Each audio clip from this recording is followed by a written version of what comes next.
Oi, gente, então, hoje a gente vai falar sobre os artrópodes. A gente vai iniciar explicando quem são eles. Os artrópodes são animais que pertencem ao filo Arthropoda, são os mais biodiversos do reino animal e são divididos em 5 classes: os insetos, aracnídeos, crustáceos, quilópodes e diplópodes. A grande diferença deles é o apêndice articulado, que são extensões do corpo, como as patas, que servem para locomoção, e as antenas, que servem para percepção de estímulos. Outra característica é o exoesqueleto de quitina. Bom, então agora eu vou falar sobre as características gerais deles. Eles são animais invertebrados, ou seja, eles não possuem esqueleto. Eles são triblásticos, eles têm os 3 folhetos embrionários, a endoderme, a mesoderme e a ectoderme. Eles são celomados, que a cavidade geral do corpo deles é delimitada pela mesoderme, ou seja, eles têm celoma. Eles são protostômios, ou seja, a boca ela é originada a partir do blastóporo. Eles têm simetria bilateral, que os dois lados são tecnicamente iguais. Eles têm o corpo segmentado com apêndices articulados, ou seja, o corpo deles é dividido, que isso é chamado de metameria. Eles possuem um exoesqueleto de quitina, exceto nos crustáceos, que, além da quitina, tem o fosfato de carbonato de cálcio para fazer a casca deles ser mais resistente. Eles também são revestidos por uma camada de cera impermeável que impede a desidratação deles. Eles têm também a muda ou ecdise, que é a troca do exoesqueleto, que eles sofrem de mudanças periodicamente de tamanho, então o exoesqueleto ele tem que mudar também. E eles são encontrados em quase todos os lugares, então eles têm espécies terrestres e aquáticas. Agora eu vou falar sobre os sistemas. Tem um sistema digestivo que é completo. Ele se inicia na boca com a captura de alimento e termina com as excretas sendo liberadas através do ânus. E essas excretas são absorvidas pelos túbulos de Malpighi, que são estruturas tubulares que captam os compostos que precisam deixar o corpo do animal e encaminham para o aparelho digestório, onde está o ânus.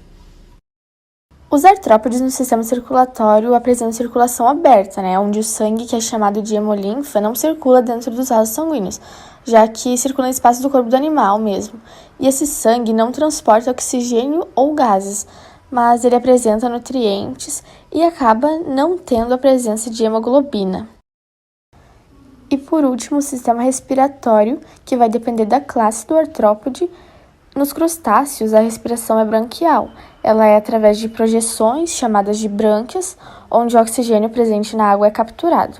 A classe dos insetos possui respiração traqueal, onde o corpo do inseto possui uma pequena abertura, chamada de espiráculo, por onde ocorrem as trocas gasosas. E esse espiráculo é conectado a um sistema tubular chamado de traqueia, por onde o oxigênio é transportado por todo o corpo do animal. E, por último, a gente tem a respiração realizada por aracnídeos, que é chamada de filotraqueal.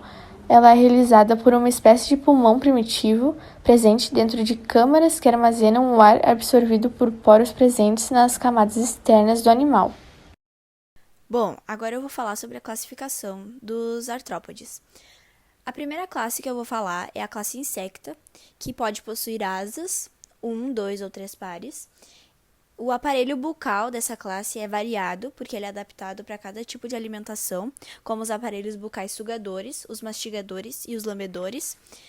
Eles possuem cabeça, tórax e abdômen. Em geral, eles possuem 3 pares de patas e um par de antenas. Esse valor ele pode variar. Eles fazem metamorfose, ou seja, eles têm desenvolvimento indireto, e ela pode ser completa ou incompleta. Mais adiante a Martina vai falar sobre isso. Mas também existem espécies que não fazem a metamorfose, como as baratas, as abelhas, as borboletas, os gafanhotos e as moscas. Também tem a classe aracnida, que são animais terrestres. Eles possuem um par de pedipalpos, que eles ajudam as quelíceras na alimentação, mas eles também são usados na defesa, na reprodução e na sensibilidade. Possuem um par de quelíceras, que elas são em formato de ganchos e elas são bem afiadas. O corpo deles é dividido em cefalotórax e abdômen. Eles têm 4 pares de patas e eles não precisam de antenas. Em algumas aranhas, as quelíceras elas estão associadas às glândulas de veneno, por causa da captura das presas. E alguns exemplos de aracnídeos são os carrapatos, os ácaros, escorpiões e aranhas. Também tem a classe crustácea, que eles podem ser aquáticos ou terrestres. Na maioria das vezes eles são aquáticos, mas os terrestres eles são aqueles tatuzinhos de jardim que eles viram bolinha. Eles têm um exoesqueleto de quitina e cálcio, como eu já falei no início do trabalho. O corpo deles é dividido em cefalotórax e abdômen. Eles possuem 2 pares de antenas e o número de patas deles é variável. Eles têm 3 ou mais pares de apêndices variados que eles funcionam como peças bucais na alimentação. E o exemplo dessa classe são caranguejos, lagostas, camarões e lagostins. Bom, tem a classe quilópoda também, que eles são chamados de milpatas, porque eles têm muitas patas pelo corpo deles. Eles são terrestres, são carnívoros e predadores. E por eles serem predadores, eles têm apêndices que injetam veneno para capturar a presa na alimentação. O corpo deles é dividido em cabeça e abdômen. Eles possuem um par de patas por segmento, ou seja, eles têm muitos segmentos e muitas patas, por isso que eles são chamados de milpatas. Eles têm um par de antenas bem longas e um exemplo deles são as lacraias. Bom, por último a gente tem a classe diplópoda, que são herbívoros, ou seja, eles se alimentam de vegetais, são terrestres, eles se enrolam sob ameaça, o corpo deles é dividido em cabeça e abdômen, embora alguns autores falam que seja cabeça, tórax e abdômen. Eles têm o corpo alongado, então eles possuem 2 patas por segmento, que é diferente dos quilópodes que possuem uma. Eles possuem um par de antenas bem curtas e um exemplo deles são os emboás. Agora eu vou explicar a reprodução dos artrópodes. A maioria deles são animais dióticos, ou seja, com sexo separado, tem o feminino e o masculino. E a fecundação pode ser interna ou externa. A externa tem a exceção, que são os crustáceos, e a interna, que é a principal, é quando o macho vai depositar o gameta masculino no interior da fêmea. O desenvolvimento deles pode ser direto ou indireto. O direto é quando o indivíduo não apresenta a fase larval, ou seja, ele sai do ovo já sendo semelhante à fase adulta dele, como na imagem do lado. Ali na parte da ninfa é uma miniatura da fase adulta dele, ou seja, já sai parecido com o que ele vai se tornar. Um exemplo desse grupo é os aracnídeos. Já no desenvolvimento indireto, o animal ele vai passar por uma fase larval nos estágios iniciais da vida dele, ou seja, ele vai sair do ovo, vai passar por uma metamorfose, e que seria uma metamorfose completa, que eu já vou explicar, que vai ter a fase larval, a pupa, que seria o casulo, e aí vai atingir a fase adulta dele.